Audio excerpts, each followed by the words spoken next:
You're looking at a creative finance real estate deal, but how do you know how you should buy it? Should you buy it with subject to? No, maybe not. Maybe you should buy it with seller financing. But wait, what about a hybrid? Wait, no. You should do Morby method. How do you know which way to buy a creative finance real estate deal? And this is what I'm going to explain to you right now. I'm going to tell you in this video how you should do subject to or hybrid and how you should do seller finance and Morby method. And I'm going to explain to you how to look at creative finance with a whole new lens. At the end of this video, whether you're a beginner or an expert, you're going to have a brand new perspective on creative finance. Max, what are you talking about? What I'm talking about is this. You have a deal. You found a deal. What kind of deal is this? Well, you need to ask the most important question in creative finance. You always start by asking this question. This is the fundamental question. Does the property have a mortgage? Seems super obvious, but this is the most important question in creative finance. Why? Because if the property has a mortgage, you're automatically thinking subject to. If no, you think seller finance. There's two paths. It's like an umbrella. Pace Morby actually explained this in one of his recent videos, and this is the sub two path. This is obvious for now. You guys are probably like, Max, I know all this. This is not a new perspective. I know this. Pace Morby has taught this. All these other people have taught this. But I'm going to take you one step further, okay? This is your sub two path. This is your seller finance path. Got it? Easy. If the property has a loan on it, has debt on it, it's sub two. If there's no debt on it, they own it free and clear, it's seller finance. Let's take this one step further. You ready? This is where it gets exciting. Now, if the property has too much equity, it's too much equity, then it is a hybrid deal. But this is only if you chose the subject to path. And if you're doing seller finance and the property requires too much down payment, too much DP, then it is a Morby method. Now we're getting somewhere. Now this is exciting. Now you're confused. You're confused, and I like it. I want you to be confused because let's explain all this right now. Damn, I'm so excited to explain this to you. So let's just recap what we quickly learned there. Creative finance has some paths. So the creative finance, when we're doing creative finance and we are buying, this is for the acquisition side of creative finance, okay? We're doing creative finance and we're buying. When we're buying, we ask if the property has a mortgage. If yes, sub two. And sub two can become a hybrid. Sub two becomes a hybrid, just like how seller finance becomes Morby. And let me explain to you what all these are and what to look for when you're doing these to know which of these four you should do. You understand the flow of creative finance? This is the acquisition flow. This is all you need to know. Remember this in your head. You can never do a hybrid if you're doing seller financing. You can never do sub two if you're doing a Morby. Like these things can't cross. They're separate. These are separate entities. Okay, so how do we start? How do we start? You have a deal. So how do we start calculating our deals? You obviously start by asking the question if the property has a mortgage. And let's say it does. So now we're calculating a sub two deal. It has a mortgage. You're calculating a sub two deal. And this sub two deal is a $1 million home. Okay. It's an expensive home. Honestly, that's not too expensive anymore, which is crazy. That's like a ghetto home in California. So it's a $1 million house. And the seller only has a $600,000 loan. That means they have $400,000 in equity, right? Is that a lot of equity? That's a lot of equity. So if the seller has a lot of equity, and it could be less, maybe it's only $100,000. It doesn't matter, but usually if they have a lot of equity, more than 10%, I'd say, but it depends. If they have a lot of equity, you automatically want to start to consider a hybrid deal. And a hybrid deal, I believe Pace Morby came up with that name, is a sub two plus seller financing. So that's when you take a property over, you take over the mortgage sub two, and then the equity you seller finance. So in that first example, if there's $400,000 in equity, you go up to them, you're like, hey, I'll take over your $600,000 mortgage at whatever the rate is, 2.86%. I don't know. I just came up with that. Probably not the rate. And it's 30 years, whatever. You take over their loan, but you don't want to pay $400,000 cash to get in the deal. Heck no, you don't want to pay $400,000 cash. So you're like, I have an option. I'll take over your $600,000 loan, right? $600,000 loan at, why did I say 2.86%? And it's 30 years, all right? You're like, I'll take it over, but this $400,000, I want to give you in payments. I'll give you more money. I'll give you more money. Just over time. You're willing to seller finance this? I have videos on how to pitch seller finance, so go watch those. You can actually watch that right here somewhere. I don't know. Anyways, so then you structure a second loan. So this is your first loan. Now you're going to structure a second loan. All right. We all know this. We know how a hybrid works.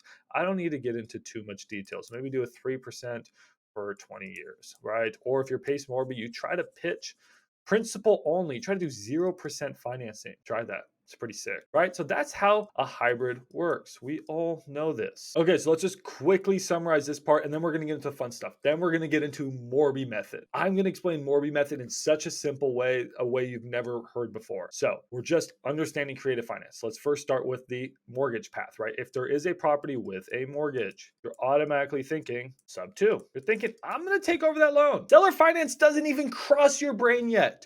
Don't even think seller financing. If you're thinking seller financing, you're thinking wrong. Mortgage, sub two. That's it. That's it. That's it. That's it. Now, if there is too much equity, you're coming out of pocket too much. Your entry fee is too high. You're out of pocket too much money. Your upfront costs are too high. I don't know how I stress that anymore. Okay, I said it a million times. I'm not going to say it again. Then you're thinking hybrid. Now you're thinking a little bit of seller financing in there. And a hybrid is simply sub two plus seller financing, right? Cool. Makes sense? This is how you get your entry fee down because the whole point of creative finance, and I've explained this in other videos, the whole point of creative finance, guys, is to get a good cash on cash return. That's why we're doing what we're doing. And a cash on cash return is your cash flow divided by your entry fee. Yeah, we want a positive cash flow. We like cash flowing.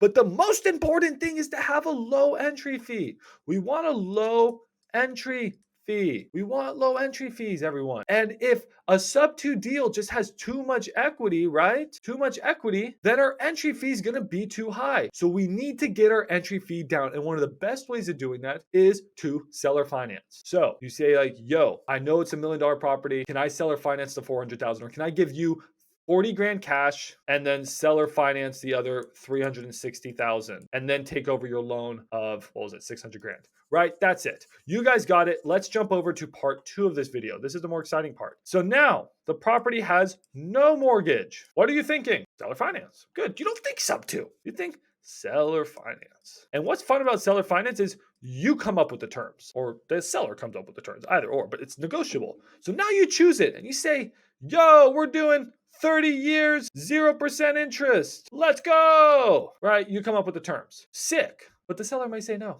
Or they may say yes, 30 years, 0% interest. But I want a big down payment. When you hear the words big down payment, you don't close the deal, run away, and hide under your bed. You think Morby method, the method created by Pace Morby. When you hear big down payment, you think Morby method. What is Morby method? Morby method, let me first preface, is an expert, high-level, complicated strategy to buy real estate. If you've been in real estate for less than 5 years, don't even do Morby method. Wholesale Morby method deals. This is why you should learn this. You should wholesale Morby method deals, but you should not be buying them. Even I am very nervous about buying a Morby method deal. I've been in real estate for a while and I understand this stuff pretty well, but I'm still scared to do it. I leave it to other people, but I could wholesale them. So let's understand it. So let's walk through an example. You are trying to buy a property, and this property is $1 million. And the property has no mortgage. So what's coming in your mind? Seller finance, right? Seller financing, especially if you're doing commercial or anything like that, seller finance should be coming in your mind, not subject to, because there's no loan to take over. You're thinking, no mortgage, the guy has no debt on the property, let's give him some debt, right? Let's create some debt. Let's do some seller financing. Let's pay him more money, but over time. And how we're going to structure this is we're going to negotiate. Because there's no terms here. There's nothing to go off of. You need to negotiate. So you need to talk with the seller and be like, hey, seller, how much cash do you need? And the seller may be chill. He may be like, yo, I only need like 50K, bro. And I'm willing to carry paper for 950K. Well, sick. Are you going to do Morby method? No, because Morby method, we just talked about this. It's big down payment. Does this look big to you? 50 grand is not big. It's 5%. So when you should be thinking Morby method is when your down payments start to get over 20%. Now, they still don't work well at 20, 30%-ish. They really start to work well at 30, 40, 60%. It's a little complicated, but honestly, once people want an over 20% down payment, flip the switch in your brain. Start thinking Morby. Go away from seller finance and start thinking Morby. So usually the teetering starts around 20% for me, but most of the deals that I see happen with Morby are like in the range of 30 to 60% ish. It can go up to 70. Okay, I hope that helps you. This is some expert level advice I'm giving you guys. I really hope that helps. So in this case, seller finance. This is your typical seller finance transaction. You're like, hey, I'll give you 50 grand down, the 950 I'll do at 5% interest for 30 years at I don't know what payment that would be. Let's just say a $6,000 a month payment, right?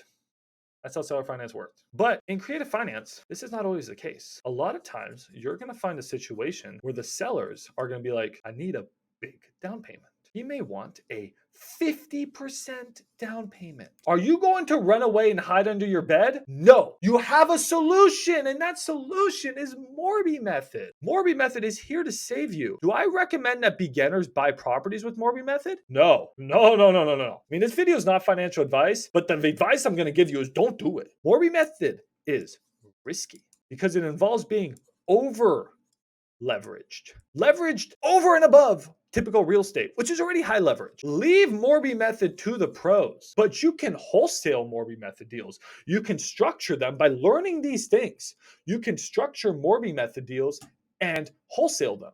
This is so powerful. Now, if you understand how creative finance works, you can look at any deal and make it work. Pace Morby always says, and the experts in this field always say that cash is just one option, but they can make any deal work. There hasn't been a single deal in the history since the beginning of time, since the Romans, that creative finance people have not been able to structure and make work. It's a balancing act. You got to work with the seller, but you can make any deal work with these 4 strategies. With subject to, you're taking over loans. If the equity's too much, then you just do a hybrid deal. And then if there's no mortgage, you're thinking seller finance. And if the guy needs too much down payment, then you're thinking Morby Method. It's that simple. But the beauty of Morby Method, what I want to stress right now is if you want to make fat assignment fees, I'm talking 100K plus assignment fees, $100,000 for just wholesaling one deal. Those usually come from multifamily, like apartment buildings, and that's usually seller finance or Morby Method. This is why you want to learn it, because you don't need to be buying these, and you can. Be careful buying Morby, but you could be wholesaling these and making a lot of money. You're missing out on hundreds of thousands of dollars by not knowing this. You need to know this strategy. So the guy wants 50% down. So he wants $500,000 cash. You're not going to give him $500,000 cash out of your own pocket seller financing. So you're going to structure a Morby Method. Am I going to teach you how Morby Method works in this video? No, not really. Morby Method is like a 3-part video I'm working on. It's very complex. It takes hours and hours and hours to understand fully. Wow, it's a very complex strategy. But just know that you have a solution in your pocket when someone needs high down payment. The quick elevator pitch on Morby Method is that the actual seller financing is happening in second position, and in first position, sort of like usually where your mortgage is, your sub 2 loan is, you're actually creating a mortgage. You're going to a DSCR lender and you're getting a mortgage. So you're getting a mortgage in first position, and then you're seller financing in second position. You're creating a lot of leverage on the property. And with that leverage, with that DSCR loan you're getting, you're actually going to pay the seller their down payment. That's a quick pitch. Didn't make any sense, I'm sure. Don't worry about it. So just know that it works. That's it. You just need to know how to set up. You don't need to understand it perfectly. So you know that the guy needs 500 grand cash, and he's willing to seller finance 500,000. But if you are doing Morby Method, I just want to stress this. If you're doing Morby Method, everyone, the terms need to be great. Creative finance is a scale. If you're going to give someone a lot of cash, you need to get really good terms. Really, really good terms. If you're not going to give someone that much cash, the terms don't have to be as good. That's creative finance in a nutshell. So long story short, if you're a wholesaler, if you're an investor and you're trying to structure your first Morby Method deal, just know that yes, I can come up to your cash amount. You need 50% down, you need 60% down. I can do that, but I need you to work with me on the terms. I'm gonna need you to give me a really good interest rate. I need you to give me no payments for 12 months. I need you to give me, I don't know, $30,000 cash back. I need you to give me some good terms. That's how Morby Method works. So there you go. Okay, let me quickly summarize this video for everybody because this is so important, and I know I went on a little bit of a rant. So let's just take a step back. There are 4 ways to buy a creative finance property. It's really that simple, but you just need to know how to look at it. Because if you just look at it all as one thing, it doesn't work. You got to look at it as a path. You have sub 2, right? We have sub 2. Let me scroll down a little bit. And then we have hybrid. And we also have seller finance. And then we have its big brother Morby method. You can't be mixing these two. You can't do a sub 2 Morby method. You can't be doing hybrid seller finance. No, there's a path to this. There's a way to how the world works. And it's this way. This is the path. If you're calculating one of these, if you want to calculate a hybrid deal, you start by calculating a sub 2 deal. If you want to calculate a Morby method deal, you start by calculating seller finance. So always calculate sub 2 first and seller finance first, and then decide if you want to calculate for hybrid or Morby. I'll teach you that in a different video. But just want to teach you the flow and the logic behind creative finance, because I don't think people have broken it down this simple. People usually just throw these 4 things at you and you're like, how do the pieces come together? This is how it all comes together, and it comes together around this fundamental question of, is there a mortgage? Again, not enough emphasis on this beautiful question. Is there a mortgage? And we know, everybody, we know that if there is a mortgage, if yes, you're thinking sub 2, and if no, you're thinking seller finance. Now, sub 2, why would you do sub 2 and not a hybrid? So if there's too much equity, and your entry fee is too high, it all revolves around having too high of an entry fee. So the reasons you go to option 2 is when your entry fee has gotten too high. Entry fee is too high because in creative finance, entry fee is everything. Entry fee is everything. Okay, we want to keep this low. All right, so that's why you would do a hybrid. And here it's when your down payment's too high. I'm running out of room to write, so I'll just write it over here. This is when your down payment is too high, right? And that's literally the same thing as saying entry fee. So you do these different strategies. You do hybrid, you do Morby method when your entry fee is getting too high. But it all starts like this. Does that make sense? That's it. I really hope that helped you guys. I don't know, man. That's creative finance. People make this more complicated than it should be, but this one page summarizes everything. I know I write like a 4-year-old, but this one page summarizes everything. I really hope you all appreciated this video, and I hope it helped you. Because that's all I'm trying to do, is just help you. And if you appreciate my content, please make sure to subscribe. I love you guys. We reached 1,000 subscribers. I love this channel. I'm so hyped, and I'll see you in the next video.